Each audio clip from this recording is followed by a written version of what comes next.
মহাসড়কে দাপিয়ে বেড়াচ্ছে ৩ চাকার যানবাহন। এগুলোর বেপরোয়া চলাচলে বিপাকে পড়েছেন বড় যানের চালকরা।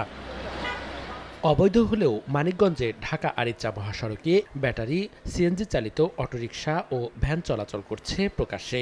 এলাকাবাসী ও পরিবহন সংশ্লিষ্টরা বলছেন, ৩ চাকার যানবাহনের জন্য মহাসড়কটিতে ঘটছে দুর্ঘটনা। অদক্ষ চালক ও ফিটনেসবিহীন এসব যানের চলাচল নিয়ন্ত্রণ করতে পারছে না কেউ। হরন দিলে বোঝে না, আইন মানে না, ইন্ডিকেটর বোঝে না, ডাইনে যাবে না বামে যাবে সেটাও বোঝে না।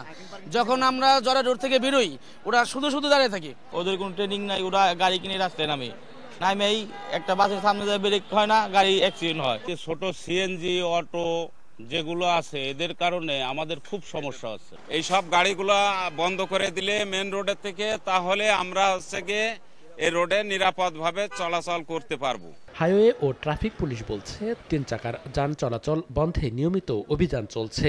প্রত্যেকটা গাড়ি আইন অনুযায়ী যে ফিটনেস রেজিস্ট্রেশন, রুট পারমিট, বর্ণন, টেস্ট টোকেন সহ যে কাগজপত্র থাকার কথা, সবগুলো কাগজ না থাকলে আমরা কিন্তু আইনগত ব্যবস্থা দিচ্ছি। প্রতিদিনই প্রায় অন্ততপক্ষে 8 থেকে 10টা গাড়ি ডাম্পিং করা হচ্ছে, জরিমানা করা হচ্ছে। এদেরকে আটক করে জরিমানা করে আমরা আইনি ব্যবস্থা নিচ্ছি।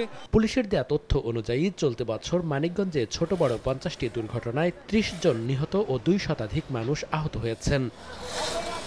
সময় সংবাদ, মানিকগঞ্জ।